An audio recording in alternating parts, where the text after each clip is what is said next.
episode's okay. I was kind of disappointed with Aaron's bravado. The whole like thing where well, it's not even bravado, but when they're in the mess hall and he's like talking and everyone's gathered around him listening to his story thing, and then he has that moment where he like either almost vomits or whatever, and then he's all like, "No, guys, I'm okay. I want to kill all of them." And it's like, do you not understand that you just went from being somebody that people are actually interested in paying attention to somebody who's like a clear braggart and that jerk that nobody likes. Kind of like the douchebag overconfidence behavior. Yeah. I like Potato Girl. I like her a lot. That was good. I ship her with the blonde girl. I don't think she was named, but I like the two of them together. I do. This episode was just kind of a meh. I mean, after you can't really top. I mean, you probably can later, but like after the opening 2 episodes, there's not really much you can do unless like the Titans keep coming. But I mean, you need some break. I get that, but he's not an interesting character, and it's kind of annoying that the show is focusing on him. I'm sorry for all the Aaron fans. It's just I'm kind of tired of seeing the same old lead character that's always the douchebag that is like has the passion but is also extremely annoying.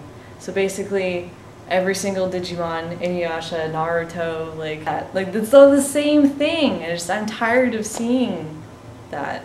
So that's the biggest problem I have with the show thus far. I think he is a bit more. No, I don't know.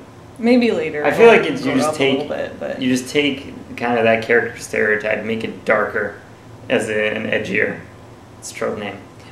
Make it darker and edgier, and kind of get what Aaron is. Yeah, it is. Because the other ones are like, oh yeah, I want to be the best, and he's like, no, I want to kill all these fuckers, and that's great. But it's like Ash. It's like Ash all over again. I'm gonna catch all the Titans. And by catch and kill. Yes, that. But yeah, that's pretty much that. And I don't like that they show the mom as the motivation, because that's not the motivation. I mean, it is, but he was already motivated. Yeah, that's the thing, though. He was already motivated. It's just, I'm sorry. I'm probably gonna bring this up every review episode because I'm so angry about this. So you guys are gonna have to deal. That just pisses me off. It's like, oh, before, yeah, I wanted to kill the Titans, but now I really want to kill them. And we didn't really talk about the thing in the previous episode with the people. What people? The people that died. The king dude. Right, the whole political aspect of it. Hold up, you made a prediction, just I want this on record, that what's his name? The guy that was from the village that didn't have a river. The 2 guys that led him to like a hill. Right, and one of them was all like, what? You count? Okay. You made a prediction that he's gonna die. I said the blonde guy. Uh-huh. The blonde one, not the other one. Yeah. I mean, probably the other one, knowing the show. But I mean, the guy said his name whenever, and I'm like, oh, you're so dead. The political thing. They don't show that much of the political aspect, and I don't know if they will. I can't really make any predictions or theories there because it's so open-ended. The only thing we heard was that they sent 150,000 people or something back out because, a bunch of refugees. Yeah, just whatever, a bunch of refugees back out to fight the Titans. Counterattack, that worked out well. Yeah, like the counterattack. And what was it, like 100 or some number really tiny came back. And it's like, oh, but it solved the food shortage. A little bit. Just a little bit. You know, 150,000 to like a few hundred. That's only a little bit. How bad of a food shortage did they have? That's pretty bad, probably. I guess. I doubt they had much more food than enough to be sustainable. You think they would prepare for emergency? Oh, but that's true because humans they don't thought, prepare for emergency. Because they thought that they were fine because it's been 100 years because that's so long. That bothers me too. It's long enough for entire It's like one lifetime. Population replacement to come in. I don't know. I feel like that's not that long of a time to be. Except for the, here or there rare record-keeping ancient person who lives past 100. But you still, all you'll have is stories of the days back in the day. But 100 years, uphill in the snow both ways when we were fighting the Titans. Long. Both ways. It's not that long of a time, so I feel like it's not that big of a deal. But I don't know. This episode was pretty much a big hold nothing. Oh, the dude that crushed on Mikasa. That was funny.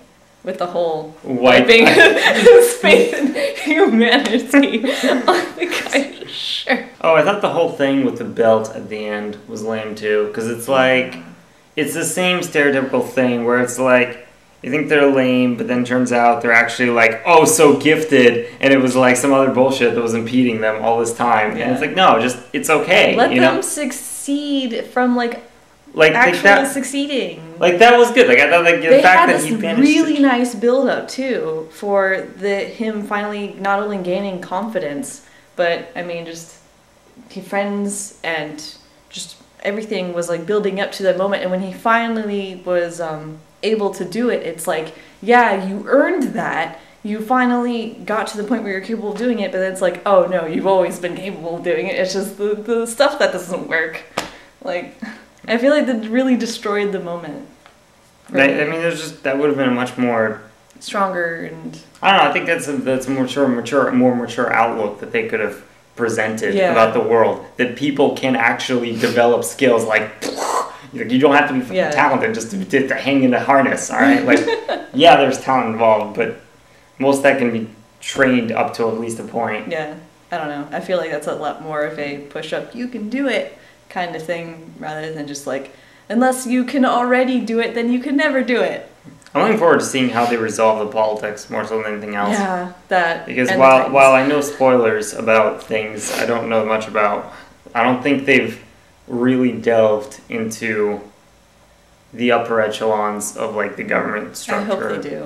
It's going to bother me a lot if they don't, because I feel like that's such a huge part. Because I mean, you've created a society where there's clearly massive social stratification and power imbalances and privilege amongst the walls people. And there's like obvious support for the king too, like with the one guy that got yelled at. I mean, so there's there, so it'd be nice to know what's there.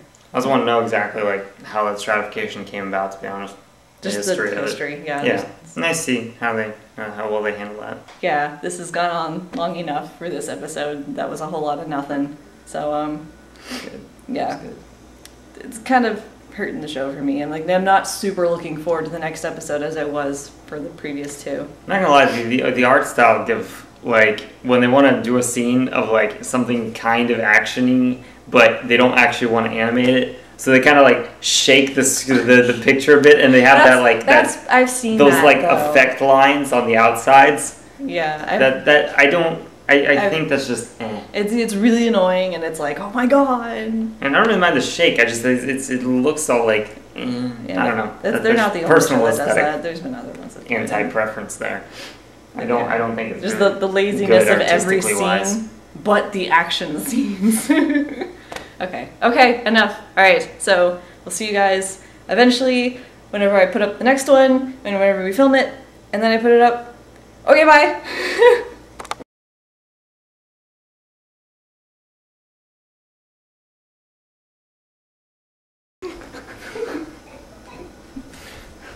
There's a backstory here. It really is.